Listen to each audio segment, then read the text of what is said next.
Bismillahirrahmanirrahim. Allahumma salli ala Muhammadin wa ala ali Muhammadin kama sallaita ala Ibrahim wa ala ali Ibrahim innaka Hamidum Majid.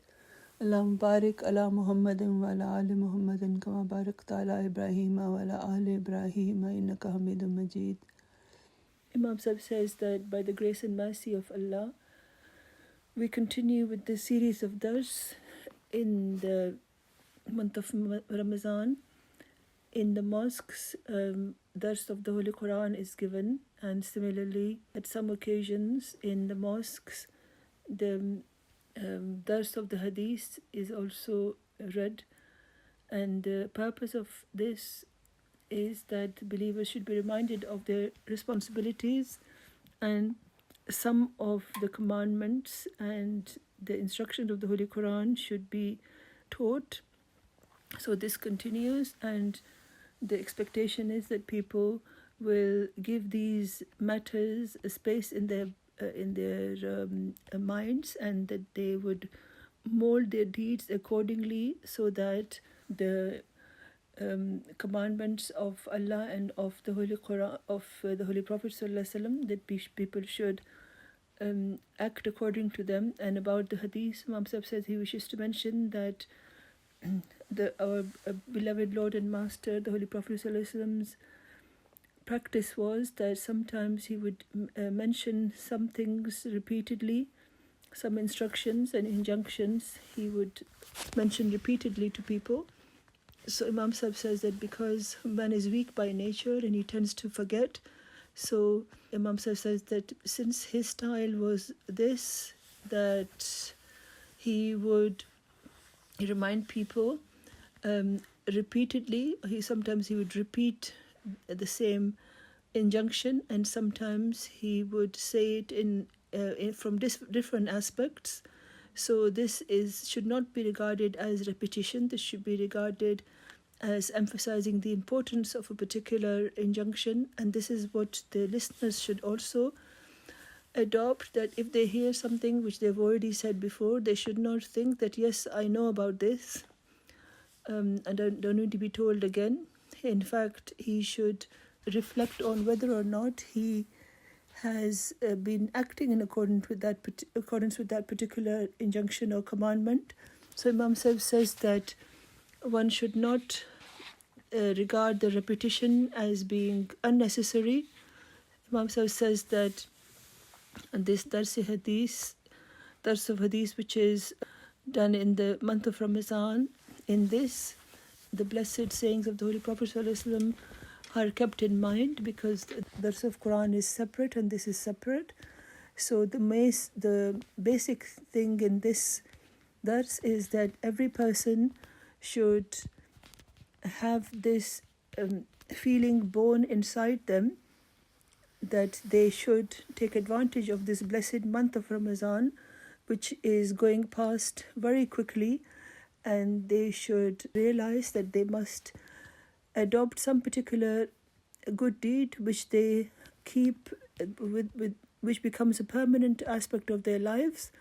Imam Sahib says the list of good deeds are infinitely long, and when we look at the traditions of the Holy Prophet ﷺ, let us now look at these hadiths and see which particular good deeds he has reminded us of.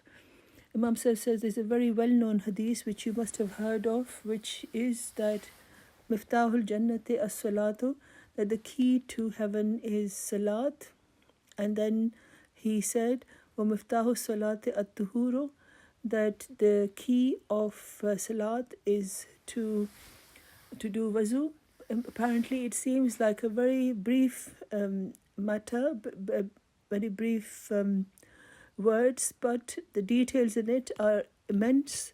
And similarly, we should also reflect on another tradition in which the Holy Prophet ﷺ said that between an obedient human and an unbeliever the difference between the two is just the abandonment of salat. So if he doesn't perform his salat, then he will be regarded as someone who has abandoned the salat if he doesn't do it right. So these matters should be remembered and its importance should be kept in mind. So let us now look at another tradition in which the Holy Prophet ﷺ said that everything has certain ways of the proper performance, and these are essential for a believer. The Holy Prophet ﷺ said, Ahabul biladi ilallahi masajiduha, that the most beloved place to Allah in an area is its mosques. And then he said the most disliked place in an area is its shops. Imam Sahib says that let us look at the difference between these two.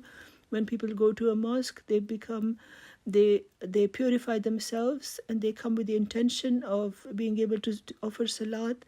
They take care of the different aspects of the salat, and they bow before Allah, they prostrate before Allah. There are so many good deeds that they offer in this salat. So this is why a mosque is the place which Allah loves the most in a township.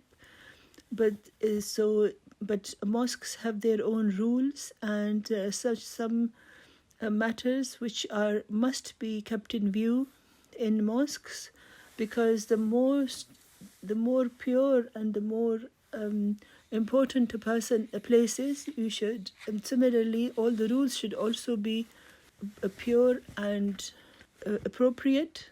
So one's heart should be inclined towards Allah, and one should remember that Allah is watching him, and he should not do anything that may be as a result may result in Allah's displeasure. So this is why all the rules of the mosque must be attended to. And then in another hadith, it tells us that we should make a mosque or construct a mosque.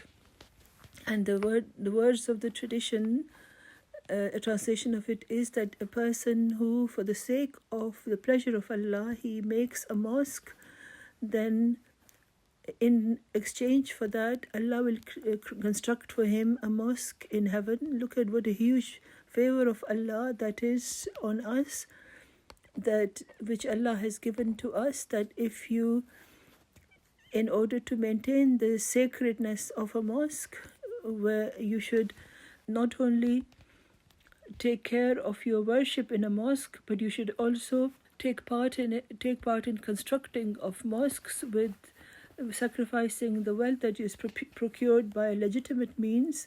So if you do this, then Allah will give you a house in heaven. So this is the instruction about the creating the construction of a mosque.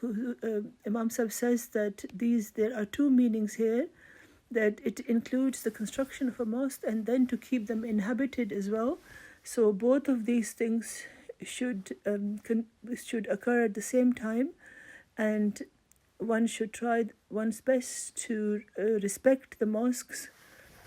Imam Sahib says that sometimes it is seen that some people come to the mosques, and as a result of good training, some people present such examples that one becomes envious of them. And however, some depict such examples which go against the principles of the mosque and which result in interfering in other people's salat.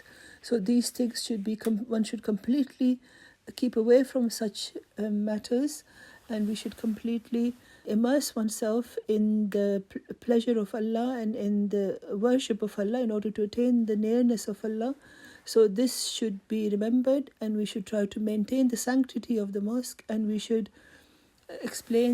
we should act in accordance with all of the instructions from the beginning to the end.